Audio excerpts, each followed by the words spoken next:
So now I would like to kickstart our event and welcome you then to our latest ISN Live, how learning works, what we get right for students and what we can forget for ourselves. And this is sponsored by our partner MSB.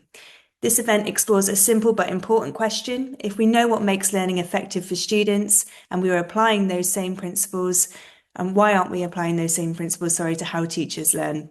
We'll look at the gap between what we know about learning and how professional development is often designed, and we will share practical ideas for creating more meaningful, sustained growth for both teachers and for students.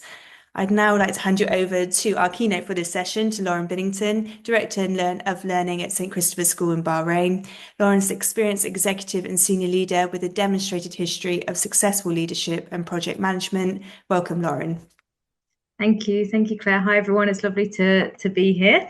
I'm just going to share my screen, which is basically going to be doing the opposite of what I'm actually going to talk to you about right now. So here we go. So I just want to start by recognizing slightly the irony that I'm using slides and I'm going to talk for around 10 minutes on a topic that's actually talking about how this very format is probably not the best way to do CPD, but the online format doesn't really lend itself to modeling this too well. So I just wanted to start with just a little anecdote, really. Many years ago, I experienced a PD session, and some of you may recognize this. It's really stuck with me for all of the wrong reasons. And whenever I think about how we put PD in place within my schools, this is one of the things that guides my thinking around it. So to start with, it was an all-day event on a Saturday, which straight away everyone says, hang on a minute. So it had to be, really meaningful, really impactful, and really engaging to overcome the first hurdle, which is that it was on the weekend. And unfortunately, it was none of those things, despite it being with an expert in the educational field. So someone that, they say never meet your heroes, right? So it's that kind of experience. So, we were in this big hall, we were sat in table groups, probably designed to create discussion, facilitate shared learning. But what actually ended up happening is we were talked at for the entire day. And not only that, the talk was delivered as though we were a British state school in England, and used case studies that had very little in common with the students, the context of our private international school in Southeast Asia. So all in all, it was a waste of precious time. And the only thing it really managed to do, I think, was actually unify the staff, which is something that, doesn't happen very often because everyone agreed that it was a waste of time. So, when teachers don't wholeheartedly agree on anything, it's not been great when that happens. So I'm sure I'm not alone in this experience, and I'm sure that we could probably all spend the hour sharing our experiences of those mandatory PD sessions where you've had a leader or an expert talk through a series of bullet points on a PowerPoint presentation. Usually at the end of the day, we're incredibly tired. We're thinking about how our to-do list is growing by the minute. And if we think about what CPD really means, that idea of continuing professional development, what's really clear is that oftentimes it's not continuous because it's a one-off.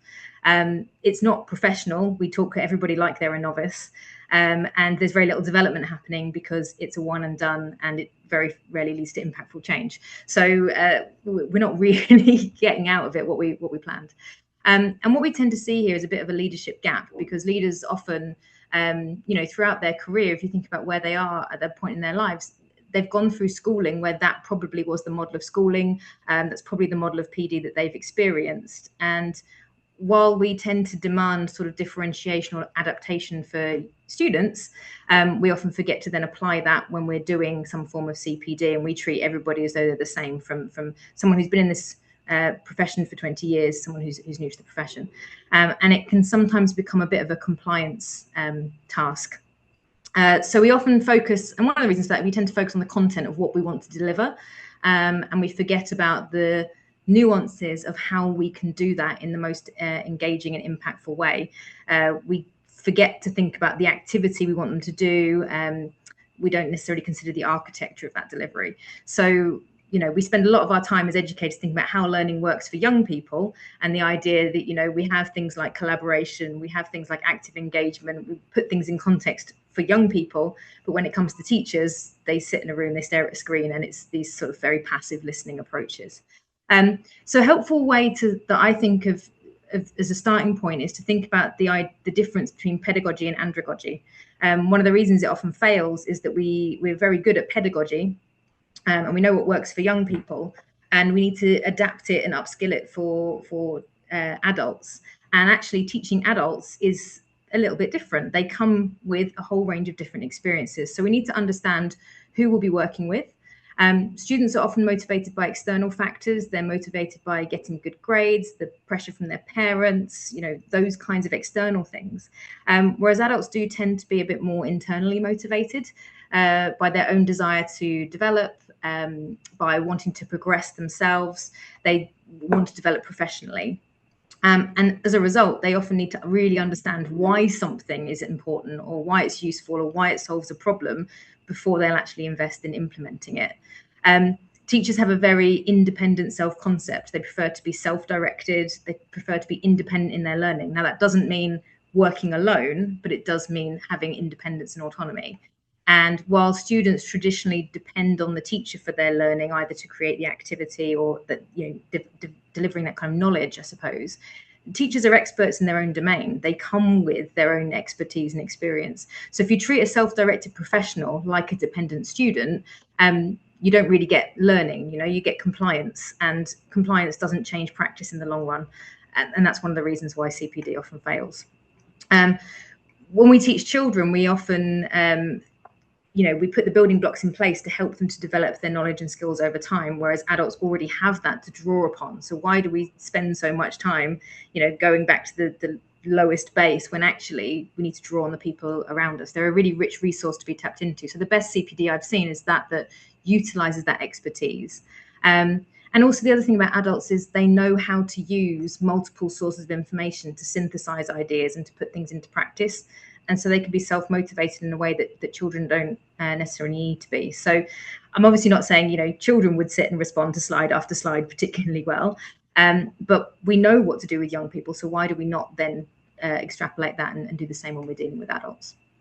So in terms of what works within CPD then, the same basic fundamentals of learning apply whether we're working with children or whether we are looking with adults. And learning science tells us that no one single approach is going to work.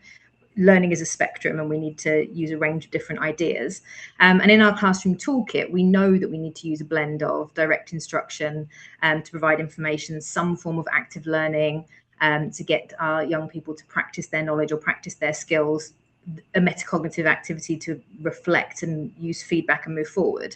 And so we can apply the exact same toolkit when we are working with adults. We just need to go a little bit deeper sometimes. So with direct instruction, we want to be able to clarify the why, the how to, but keep it brief. So that might be an expert-led briefing. It might be something that provides that foundational knowledge. It might be pulling apart a research paper, academically challenging for our adults. And then you might use the active learning then to bridge that theory and practice, perhaps getting people to try a technique out, do some collaborative marking, do some live coaching, do some role play. Those the kinds of things that really, really work with adults. There's also the element of kind of action research. As I said, we are, as professionals, we are academics as well. And, we like to know the research behind something, and we like to put that into place. So doing something through more of a study cycle approach is going to be a little bit more organic and allow adults to put the learning into context a bit more immediately. And obviously metacognition as well, being able to reflect upon and analyze why something's worked, why it hasn't worked. Perhaps getting somebody else to come in and help you unpack that and work through that, which helps to just build sort of teacher autonomy and professional judgment. So in terms of the things that help that to stick then, learning isn't an event. It's a change in the brain. It's a change in how we're wired. It helps us to move forward, and over time things become that habitual and they become more relevant or easy to follow. So the thing is, you need certain conditions. So you need time to practice it. If you don't try a new technique within the first couple of days after a PD session, it's probably going to fade away. And if you do try it, it's going to lack fidelity. You're not going to do it quite right. And then you'll think, oh, well, it's a bit useless. Why am I even trying this? So you have to have something that's going to be a follow-up pretty immediately for it to work. Learning in the abstract is a bit useless. So you need to be able to put it into context. You have to understand how this thing can happen with my year 9 class, or how can I do this with my primary students.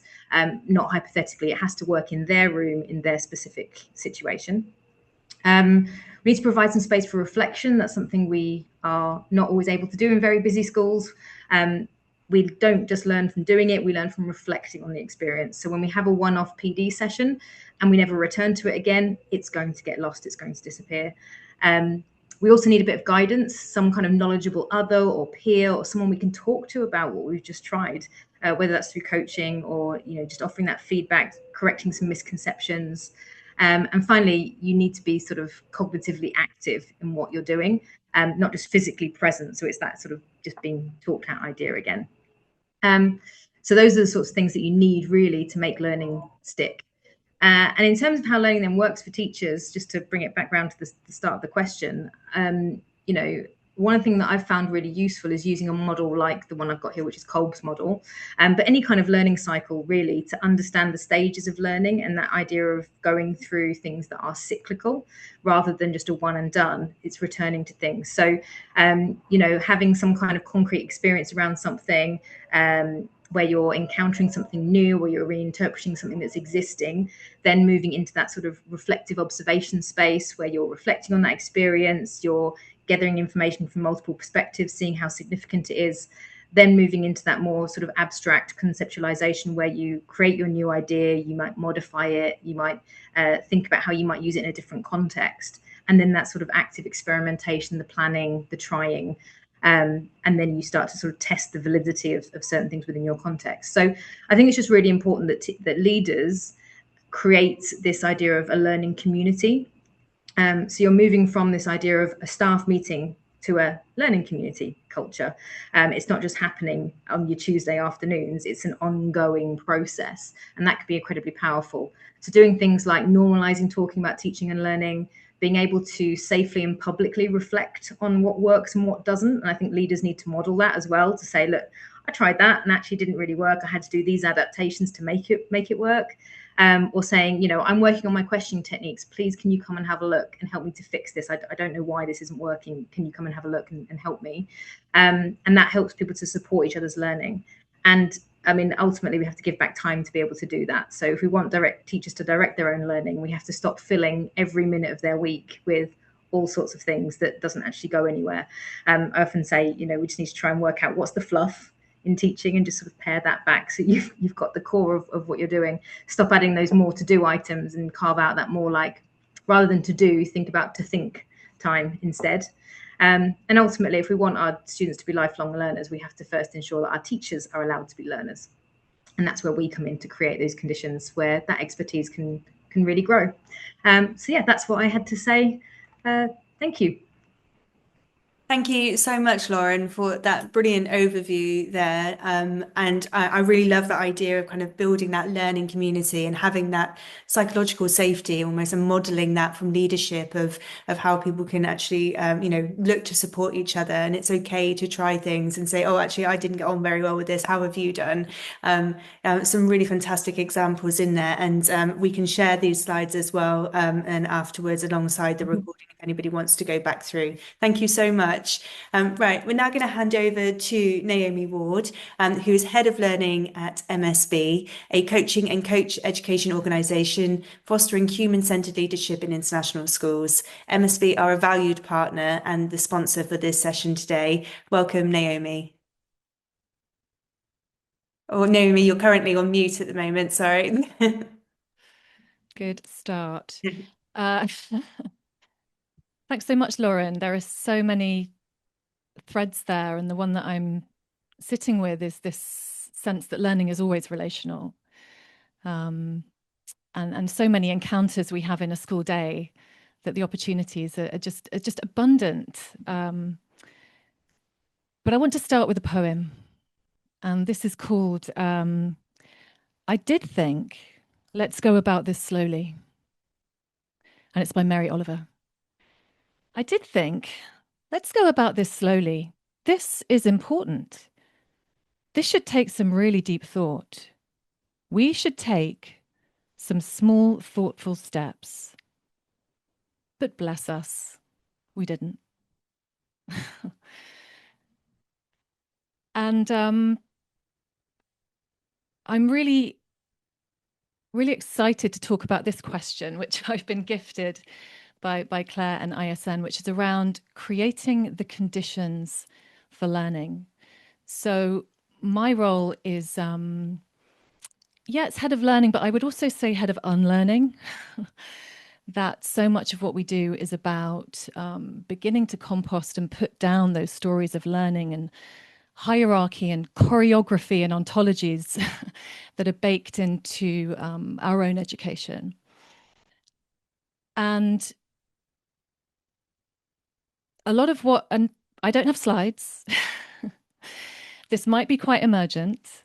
This might be me thinking live with you. And I ask your permission for this to be radically unfinished with no particular outcome or takeaway.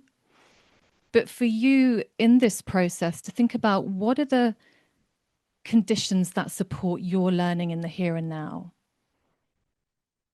So how are you sitting? What's the space you're in? Are there resources around you? Do you have a window? And something that came to me as I was arriving here is the place that I'm in. So I live in the south of the UK, the South Downs. So this is a land of chalk paths and clear chalk streams and songbirds and beauty and seasons. This always changing cycle of seasons. Every day I go out and it looks so, so different. And that shapes me in how I learn, what I learn, how I show up. So we're kind of expanding the resources that we have and we bring. And Lauren talked about this. We are living wildernesses of learning in our stories, our lived experience, our ancestry, our faith, our mistakes. And there's something about this learning that we render illegible or invisible. And Lauren spoke about that, you know, that we have these sort of structures where it's sort of transmission or narration, or what Paulo Freire might call the banking model of education. And this for me was really summed up by my 10-year-old when he came home from school and he said, "Mum, the teachers are talking to me and I want to talk with them." So we're back to that relational context. How do we create the conditions for relationship in learning? And I'm lucky in my role. I have this delightful role. I was a teacher, but I'm kind of unburdened by curriculum. So all we do is about creating the conditions. And I talked about unlearning, and there's a process that I'm in at the moment of really reading around the edges. So what's the learning that's been centered? And what's the reading around the edges from the natural world, from indigenous perspectives, from those perspectives that perhaps have been erased from what we tend to learn? So I'm in a mess. There are lots of scraps, loose ends. And I love this phrase from Bayo Akamalafe, who says, "To find your way, you must get lost." And aren't we lost right now?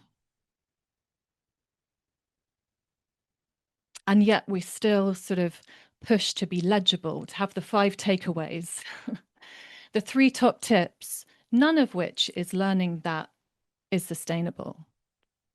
So this question, what is meaningful, sustainable learning, and what are the conditions for that? I don't know, but I have a few thoughts, and with your permission, I'll share them.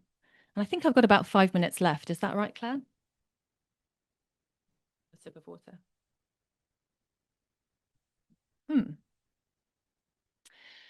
So, yeah, I work in coaching, and I read this from Bell Hooks in Teaching to Transgress, and she says that true learning can only happen if we let go of a fixed outcome, which is quite radical, really, for a classroom. But in the coaching space, it's really not. That's exactly what we're looking for. You know, we're looking for that person, as Lauren says, this self-directed, extraordinary human. And we have these principles at MSB. You might be able to see this. It's called See the People, Trust the People. And that's one of the ways we create the conditions for learning, in that we believe that every person here will move towards life if they are given the right conditions. So a few other conditions then. We believe in spaciousness. And I'm very intentionally trying to speak slowly. Because in those pauses, there might be a thought, there might be a connection between something you read or something you see or something I said, something Lauren said, that is making meaning, meaningful learning. And I like this quote from Lauren Odell, who says, "We know we live in complex times that demand complex thoughts and conversations. And those in turn demand the very time and space that is nowhere to be found." And you might have heard this phrase of like islands of sanity or islands of coherence. And isn't this what we're doing today? By saying we're going to pause, be together, and think together. And can we create that in schools for both our young people and each other? And yet it is transgressive to do nothing. You know, if you're in a school and you say, you know what, I haven't got that much to do. How is that going to go down? It's like, well, here's something to do. And I work with a wonderful leader, and she had a secret that during her day, she would set time aside to read. And she was reading all kinds of things, Icelandic mythology and French romantic poetry, but she wouldn't tell anyone. Isn't that interesting that a leader didn't even feel she could share that she had time? So spaciousness, I think, is one thing we need to create for each other. And that's a kind of inner spaciousness as well. If we feel anxious and stressed and pulled forward, people will feel that. And there's this phrase from Nancy Klein, ease creates, urgency destroys. So how can we create ease together in our bodies, collectively, to create space for learning? So briefly, a few more things. This idea of engaged pedagogy, again from Bell Hooks, around acknowledgement of what's already here in my body and in your body. And, you know, even how we sit, like everything we do in schools, we sit in circles. And people get really uncomfortable, but we are forced to acknowledge each other in each other's bodies and experience. And we actually at MSB, we have a learning philosophy which underpins everything we do. And that, I think, is creating the conditions by saying this is what we stand for and this is what learning looks like here. And we have 4 commitments. We say that we stretch the mind, ground the body, stir the heart, and shape identity in our learning spaces. So we're speaking to the whole person. And maybe one more thing, that learning is relational. And I really have enjoyed a book called Sand Talk by Tyson Yuncombe Porter, which is how Indigenous thinking can save the world. And he writes that learning is not in books. It is not on your laptop. I have a book problem, so this is quite difficult for me to hear. But actually, learning lives in relationship. And he writes about kinship pairs and the pronoun of us too. So everything is always, always in relationship. So if you want to remember something, remember the person that you had that dialogue with. And he says, if you want to remember that thing, bring them to mind or even call out their name, which I think is just a beautiful thing. And that might be a human being, and it might also be a place or a tree or a mountain, because all of nature is our relation too. And if we only center humans in our learning experience, then I believe we're missing out on a lot of learning. So I'll leave it there. A few ideas about conditions, radically unfinished, and a few bits and bobs, but I wonder what's coming up for you in your thoughts. Thanks for listening. Thanks, Claire. Thank you, Naomi. I was really struck by how I think I've talked at such pace and we've moved from piece to piece, and then how how you were able to really slow us down there and really make that session really reflective and thoughtful. Thank you so much for that. That kind of it really makes people have that time of reflection and deeper thinking, and it's going to lead us then into our panel discussion now.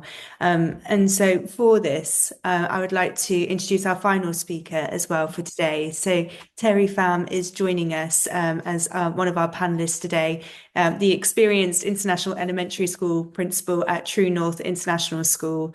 And Terri is very focused on kind of improving educational quality. Thank you for joining us as well, Terri.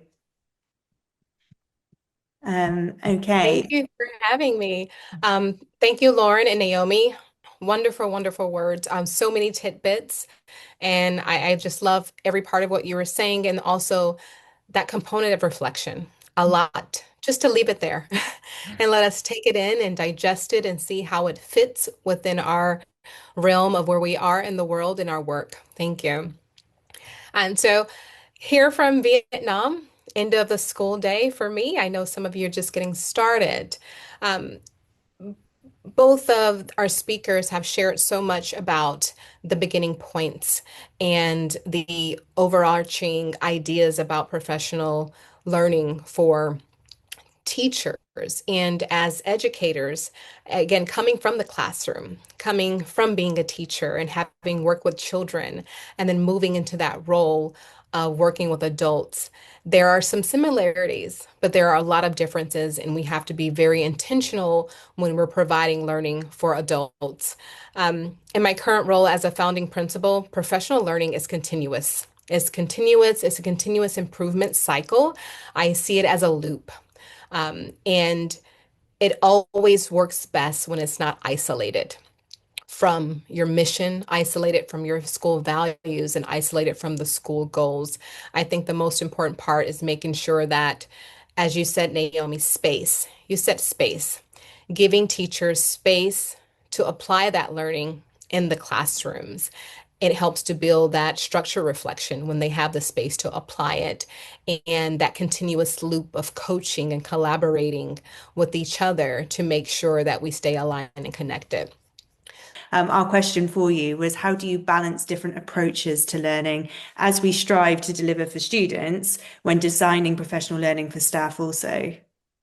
Yes. So I want to start with a quote for that question, and it is by Marvin Minsky. You don't understand anything until you learn it more than one way. And just as our students we need to provide differentiation for students, we have to provide differentiation for adults. And one size does not fit all, but we have to provide space where we have an approach to make sure that we're being intentional about who we're providing that learning to. And I think knowing your teachers, who are the teachers, who is your team that you're providing professional learning for? Just as you're getting to know your students, who are they as learners? We may focus on so much who they are as teachers and how they administer instruction, but that does not always align as to who they are and how they receive learning, how they receive feedback. What is their experience level? What is the cultural context? And going back to the classroom, what are their students' needs? And you may not be able to balance that with all teachers at once, but having some of those intentional components in place will help it to be more meaningful to the learner. Direct instruction. I am coming from the classroom. I'm big on the model of whole group, small group, whole group first, and then breaking off into small groups. In leading professional development, I'm very intentional about whatever we're doing together, take it back to your classroom and do it the same way. Sit and get, I always start with sit and get is not, I don't like sit and get. And I don't want my teachers to sit and get. We're up, we're moving. I always say, get ready to move. You're going to move. You're going to talk. You're going to think, pair, share. You're going to do all the things that we want you to do in the classroom, because when you're doing it, you're practicing. You're practicing that facilitation. You're getting comfortable, because it's hard to listen to something and like, wait, how do I do that again? So we start off just the same way as we want it to be in the classroom. I think it's important to balance it with direct instruction and then providing our teachers with that inquiry component so that they have ownership over the learning.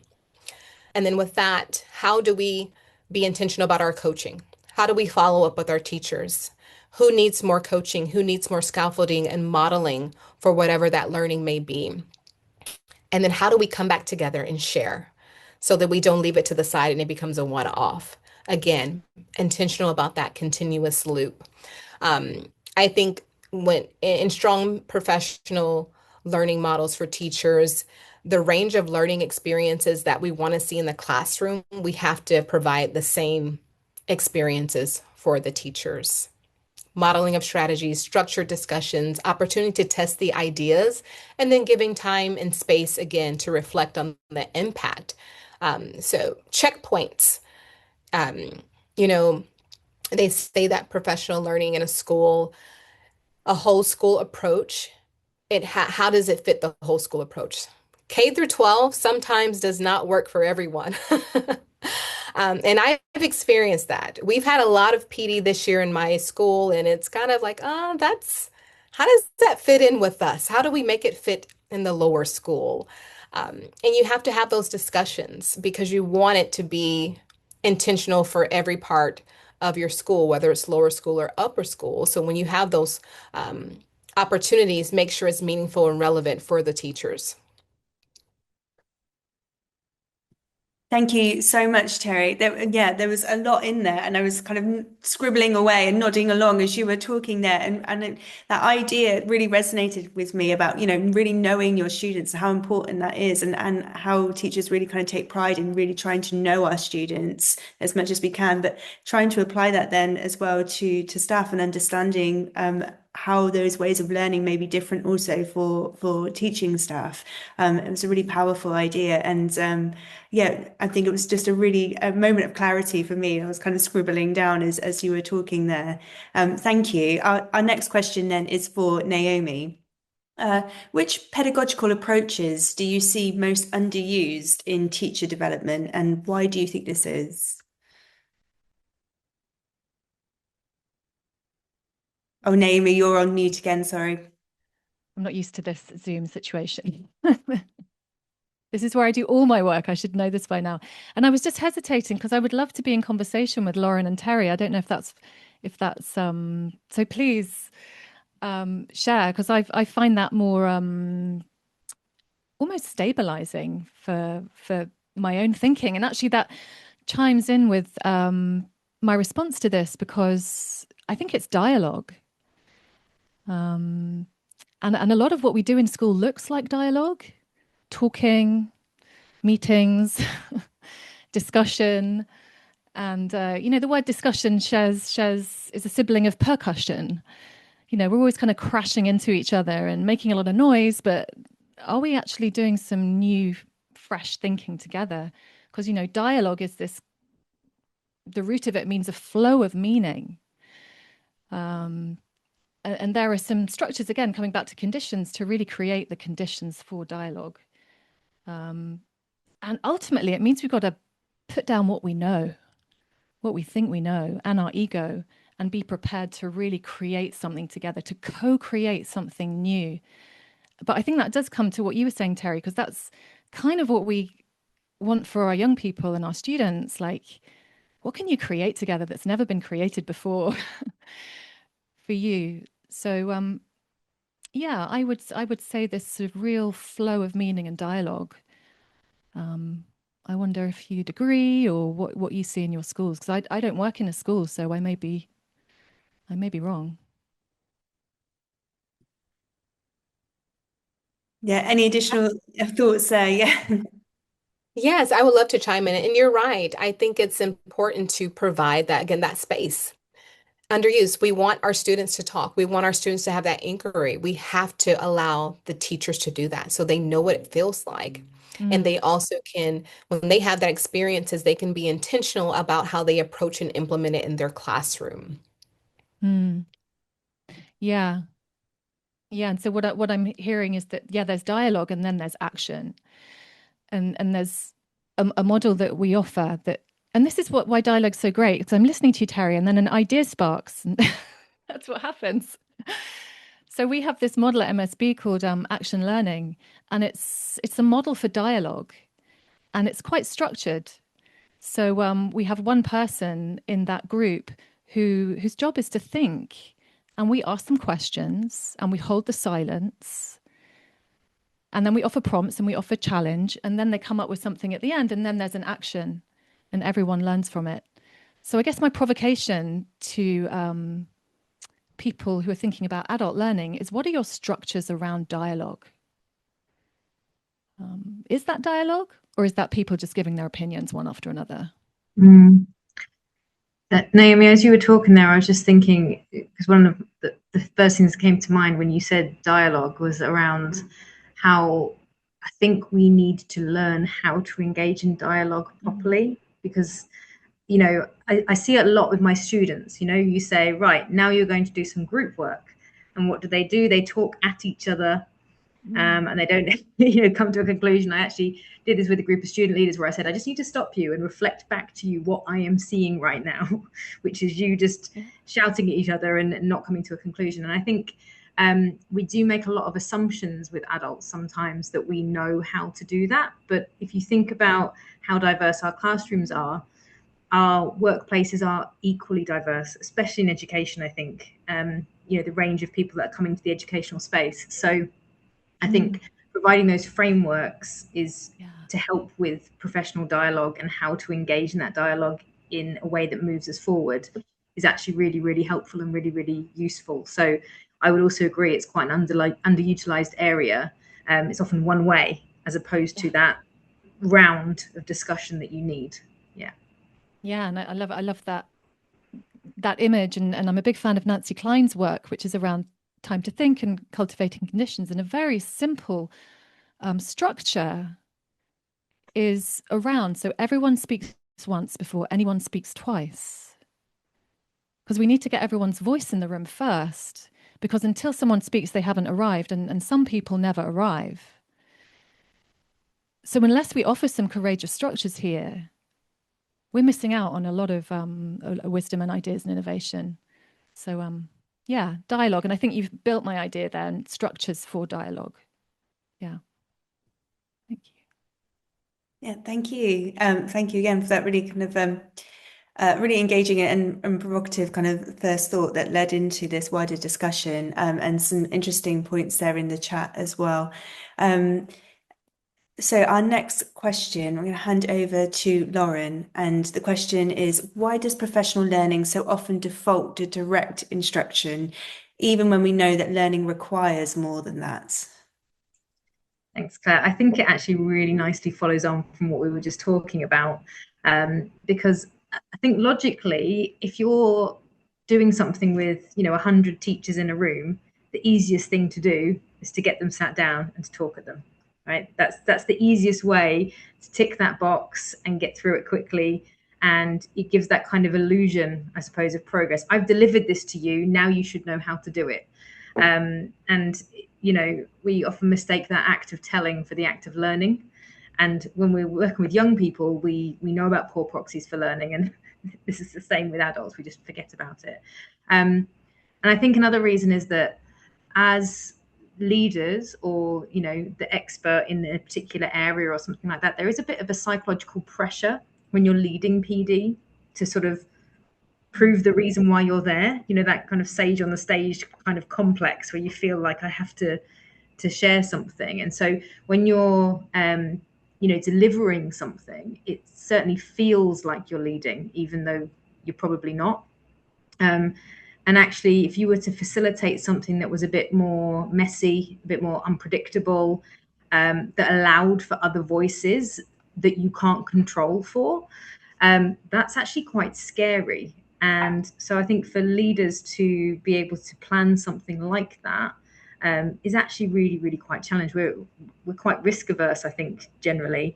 And so working with the unpredictable is hard. We fear that sort of off-task behavior. If I give people too long to talk, they'll just talk about what they're doing at the weekend instead of the thing I've asked them to talk about. That sort of fear, I suppose. So yeah, I think it is a bit harder, and that's probably where it comes from. And I think as well, one last point is around knowing our stuff. We just talked about this idea that we have a range of diversity in the room. I think we're very good at catering for the learning needs of students. That's part of what we do. When it comes to adults, we often forget that our adults are just as neurodiverse as the students in the room. And so, I mean, how often are we actually turning on captions for people? How often are we thinking about cognitive overload on our presentations? How often are we thinking about, hang on, if we've got 100 people in a room, that is going to be, sensory overload for some of our colleagues who will now just go into shutdown mode and won't process anything that we're doing. So yeah, I think that's where we maybe get it wrong a little bit, and we do that even though we know it's not quite right. It just seems the path of least resistance and the sort of get it done mentality, I suppose. I don't know what Terri and Naomi think about that. Go ahead, Terri. You're right. I agree with you when there's that urgency. There's that urgency to get the information out or something that needs to be done. And we don't with adults. We do forget. We expect and assume that they can take it all in. Versus the fact that we do have learners that are different and have different needs, because we may be more intentional about our students, but when it comes to adults, we forget. I'm guilty of coming into a meeting and just like, no, we have to get through all of these things. And it does happen. It does happen. And that comes with capacity sometimes. Yes. Yeah, Sorry, go on, sorry, Naomi. Claire, we might need to move on. So I I'll let think you this, I drive. was going to say, I think this really builds nicely into our next question, which is directed to you, actually. And so I hopefully then we can kind of bridge this and build this together. So I Sure. was going to ask you about, where do you see missed opportunities to build inquiry and reflection for teachers? And so, yeah, hopefully we can kind of bridge that and talk more on that. Yeah, sure. And yeah, I think it does build on what you guys were saying about some of the language, the pressures, the urgency, and how time is kind of colonized in schools. And there's something about language here. I was looking through the kind of language we use, and there's always a gap, isn't there? There's always a deficit. We're always trying to get somewhere that isn't here. And actually all we have is here. And it feels quite precarious, this architecture of, is it two platforms and a gap? This feels a little dangerous. And we are living in that system, and we've lived in that system of not enoughness and remediation our whole career. And then we start to internalize that. Oh, I'm not enough. There's a gap in me. I can never do enough. And we keep pedaling. We keep speeding up, doing more, hustling. How can I show my worth? And this will be different for different people of identities in that organization as well, who might feel they have to work harder to close that gap. So I think there's something ideological, political here about the language we use, and how can we reimagine language around professional learning. And I could go on, because we have this, and English is a real language of itifying. So outcome, development, goals. It's all very external, isn't it? Whereas learning is a living, breathing, mycelial process that is always in process. And yet we want to contain it and fix it. But learning does not behave, I think is what I'm trying to say. So what is Robin Wall Kimmerer has written a book called Braiding Sweetgrass, and she talks about a grammar of animacy. What is our grammar of animacy and aliveness around learning that kind of lets go of the not enough and the gap? And I think if we could do that, we might see each other and we might be able to reflect and inquire in more meaningful ways. We might give ourselves permission. I don't know how that lands with you guys. Yeah, I think a lot of nodding. Yeah, a lot of nodding. I think, yeah, that lots of I think everybody here has mentioned that idea of feeling of urgency, and trying to give permission and have space to actually kind of experience learning more than it's something that we need to kind of tick off. And as Lauren said, I really like that idea of the act of telling. Feels like it is the act of learning. Sometimes when you're just trying to get it done, but it's recognizing that and trying to understand how sometimes our sense of urgency in the very fast school day sometimes can almost kind of leak into PD as well. And it might just simply be a well-placed question. You know, these small moments of encounter, how can we transform them into moments of reflection and stillness? It might just be a question. Tell me more. Or yeah, what went well? You know, just these small tweaks in how we talk to each other. Yeah, thank you, Naomi. We're going to lead into our next question because I'm just talking about urgency. I'm conscious of our time and how many other questions we have, and I'd love to try and speak on some of these also. Our next question is directed at Lauren. We want to ask, what does active learning look like in effective professional development and not just in classrooms? I think it's quite interesting. We just talked there about this idea of having moments of stillness, and the next question is about action. Because I think sometimes we forget that stillness can in itself be an action as well. So I think having that space for reflection and creating that space where we can, you know, sit with something that we've done, really think about how it went, or how we felt about it, or how it landed, and what we might want to do differently. So being able to create those spaces for inaction as well as action, I think is really, really important. But I think in terms of active learning, what goes back to sort of what Terri was talking about right at the beginning, I love what she said about, you know, we're going to get up. You're not going to be sat here now. We're getting up and we're doing something. I think it is that idea of doing something as part of the learning. Learning is an experience. You just said that, Claire. And so it's about those experiences. So, you know, things like rehearsal, I think we don't like it. We don't like, some of us love it, but, you know, that idea of role playing or rehearsing something, we feel very sort of, if we're feeling a bit introverted or shy, but actually the process of doing something is how we learn it. You know, habit forming is a real basis part of learning. So actually trying something out in the moment, I think is a really important active technique that we should be using with teachers. It builds that sort of muscle memory before the teachers have to go and try and use it in the classroom.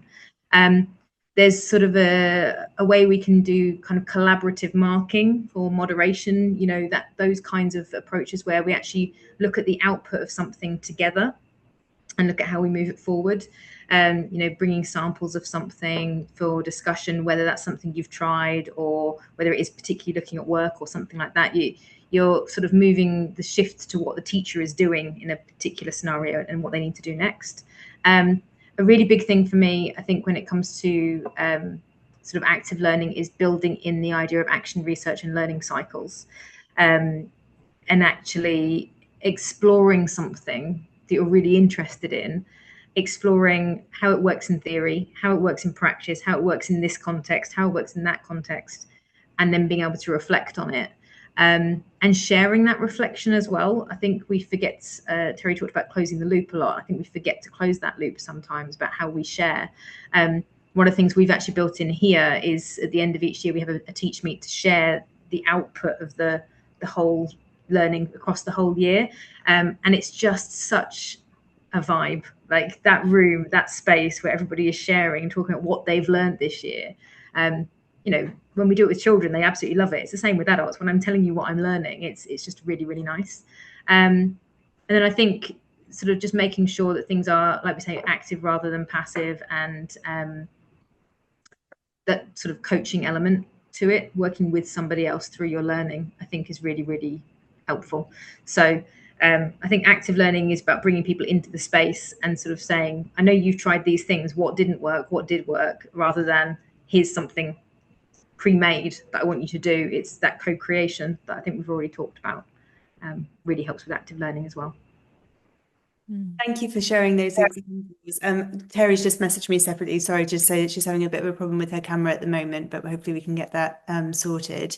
But yeah, Lauren, I really like that idea of that kind of sharing at the end and how you're kind of handing that over to educators to see, what they've kind of gained from the year and what a celebration of kind of learning that is.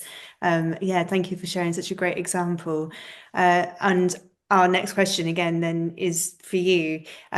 So building on this, what conditions need to be in place for a different approach to CPD to actually work, do you think, and to lead to change? We've talked a bit about, some of these kind of CPD sessions happening, but then not a lot of change happening in terms of following up or having that time for reflection. And I think you've hit the nail on the head there with that word time. I think it always comes back to, if we really value something, we need to prioritize it. And I think the challenge we have with CPD in most schools, in most organizations, is that we say we really value it and then we tack it on at the end of the day. Or we, put it in between some other things. And like we said, that to-do list is still there. People haven't left that behind. They're sitting here, they're listening to you, they're going to go home and mark their 30 books and so on. So actually any learning becomes sort of overwritten by that kind of survival, trying to get through something. So I think having protected time, really valuing that learning, putting it front and center and saying, or showing you really value it by giving time, like that time for sharing, that time for reflection, the time for meeting. I think that's really, really important.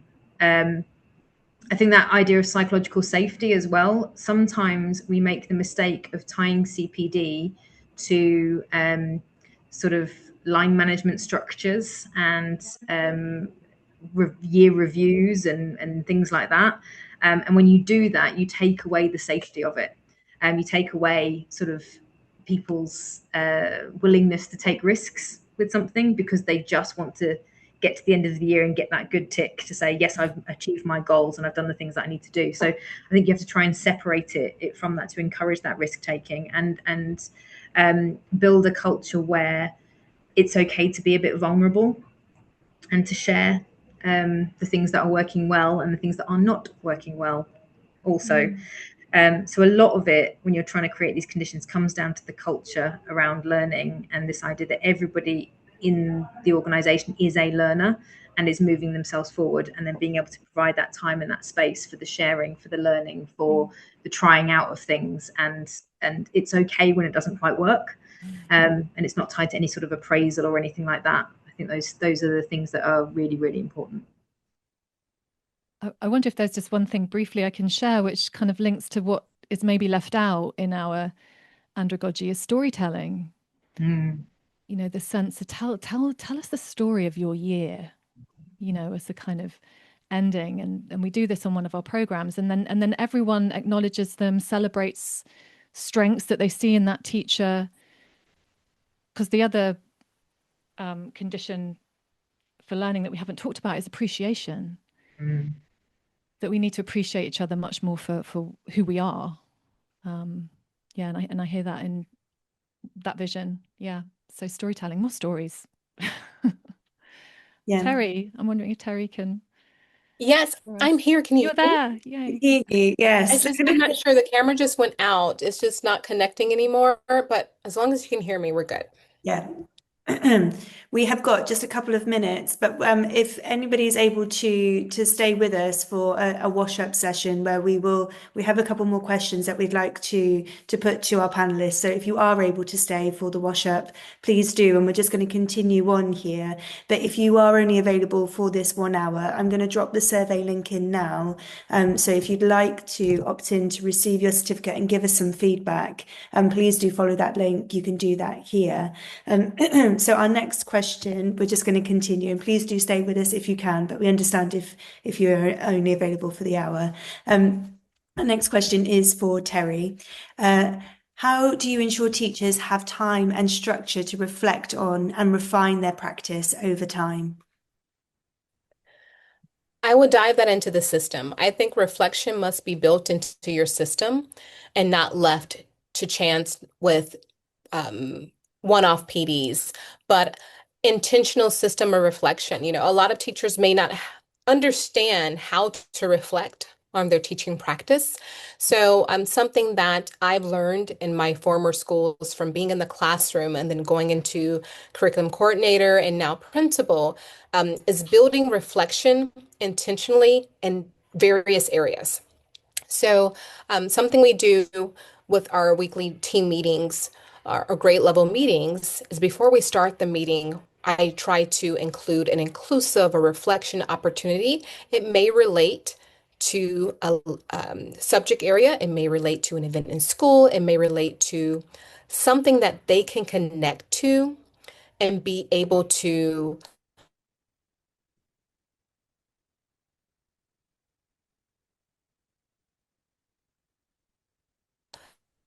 Unfortunately, we might have lost. If they're practice.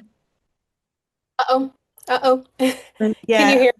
we can hear you again now. Sorry, it's just a little I'm bit. coming back. Uh-oh, I'm coming back, dude. Please come back. Okay, I see my video. It looks like it's frozen. Um, but growth happens when teachers have those structured opportunities to think about their practice, not just implement the strategies. And sometimes that comes with providing that safe space and psychological safety to being vulnerable, to sharing. And what I find is it can't be just isolated to my grade one team only or my grade two team only. We try to be intentional about collaborating across grade levels because that reflection, you never know what you're going to get from someone else. We can learn a lot from each other. So definitely a system thing, ongoing and connected to student learning evidence, and always getting teachers to go back and reflect on the data. And what are those questions? What do you want students to learn? How do you know they've learned it? What are you going to do if they haven't learned it? And helping them to get into that mindset for everything that they do, so they're always being intentional about, I don't want to use the word evaluating, but that's kind of evaluating, being a self-evaluation, because you want it to get to the point where self-evaluation, not just always directed to reflect. Yeah, thank you. Are there any other thoughts on that as well?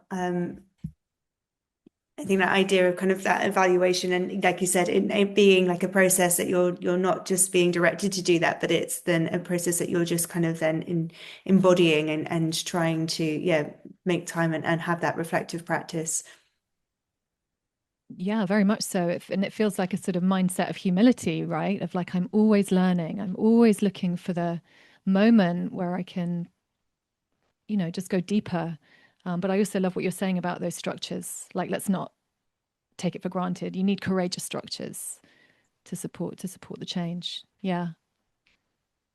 You have to plan for it. It is, with the best will in the world, it would be amazing if this sort of thing happened organically, but the reality is that you need to create that space and the structures around something to allow teachers that opportunity to inquire, to research, to try out, to reflect, and so on. I think the other thing that helps here is that idea of the culture around something. I think if you really want a proper learning community, then the families also need to be buying into the idea of your school and your organization as a learning community.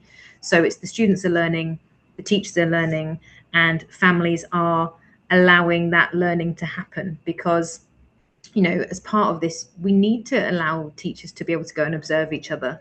We need to be able to break down classroom boundaries and bring groups together and try something new. And if you've got families who are very much, I want this teacher in front of my child for the entire day, in this way, they're not on board with that idea of sort of the risk taking and trying different pedagogies and trying things that are a bit different as well, then that's going to be a challenge too. So I think the entire community, bringing parents in so that they can be learners, I think is just fab as well. So making it a community effort. Yeah, a really great point to make. Yeah, thank you, Lauren. We have one more question, and this is for Terri, but then we'll, yeah, hopefully open this up for everybody as well and get our thoughts on this before we finish today. And so this question is, how do you move from isolated professional learning experiences to a coherent, sustained model that combines these approaches effectively? Okay. So I think it goes back to PD. It must be a system. It must be a way of doing things and a mindset, an organizational way of doing things, not just a series of events here and there, not check boxes. And that intentionality has to be with that continuous loop. Again, professional learning, put it into practice, less observe, less give feedback, less reflect, less refine, continuous improvement always. And aligning it to how is it relevant to the school goals? How is it relevant to our curriculum priorities? How is it relevant to student learning data? Teachers must see in a school, and leaders must make it connect. What is the why? I always say why. What is the why? And we must see the why. We must understand the why as an organization in order to have that buy-in from everyone. And when teachers understand that why and they can see how it connects to the instructional expectations and the student outcomes, then they are more, there's that safety to the reflect. There's that understanding of collaboration and continuous improvement and growth mindset with them. So not feeling like an event is just this is what we do. This is a part of how the school improves every day. Through providing you with learning opportunities, as well as I want to include parents. When we do professional learning here at True North, we have parent workshops. We have a series of workshops that are all connected directly to the same things that the teachers are learning. If our focus is literacy, we dive in with the teachers. We have the workshops with the parents, and the parents better understand what their students are doing too. So it becomes a system. Yes. And a range of have a range of learning experiences that we hope to see in the classrooms. Yeah, thank you. It was a big question, and it's really trying to tie everything up here together, I think, and sort of pressure then to say, Terri, summarize all of this for us. But I think you're right. It's about kind of trying to think about all of these elements together and building in, like Lauren said then, and bringing in families as well, all of these kind of components about building in like a successful kind of professional development system for a school community. And we can see that, we've got teachers here at ISNLive again, who are willing to take up the opportunity out of their own timetable to come and to learn, because as Naomi said, it is about that kind of that humility that we are always trying to better ourselves and we're never the finished product. I think educators really have a sense of that and really want to continue to improve. Have we got any other thoughts about kind of that overall, how we bring this together? The only thing I would add there is that if we keep adding and keep doing more, then what are we letting go of? Mm. If we think about the natural world and regenerative principles and seasons, it's not always summer. So we need to think about, if we're doing that, what are we letting go of? What is it time to compost so that something else can take root here? And at MSB we have a process which is what are we stopping? What will we stop, and what have we stopped? And we keep a record of that. So almost whenever you think of doing a new thing, what is it that you're not doing? Because we're always in regeneration. Otherwise, it's not sustainable. We're heading to burnout because we can't grow infinitely. We know that. So yeah, composting. It's one of my favorite words. I think some of that comes down to the culture of the organization as well. Being able to do that, it's quite a brave thing to do, isn't it? To say, right, well, what are we going to stop to make room for this?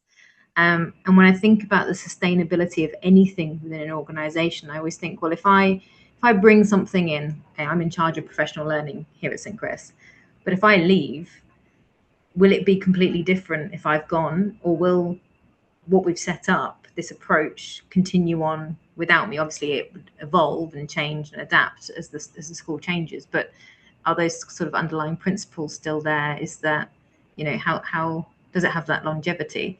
So I think that does come down to that underlying culture of, is it aligning with the values of the organization? Has everybody got those same shared values, particularly around learning and the direction of travel? Because if you haven't got that, then whatever you put in place probably isn't going to be sustainable or have that longevity. So whatever you're doing has to fit with the values of your organization and the people within it. Otherwise it won't last.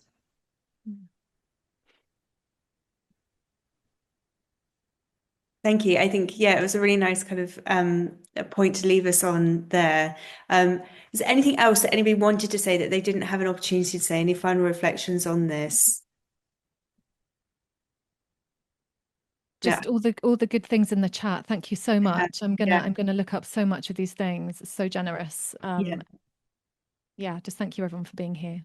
Absolutely. And we really thank you, for dropping those bits and pieces in. And we will include this in the recording then for anybody else who wants to follow up on this. So you can see some of those bits and pieces that have been included from the brilliant attendees who've dropped some different ideas in there. Thank you to our speakers today. Thank you everybody who has attended live as well.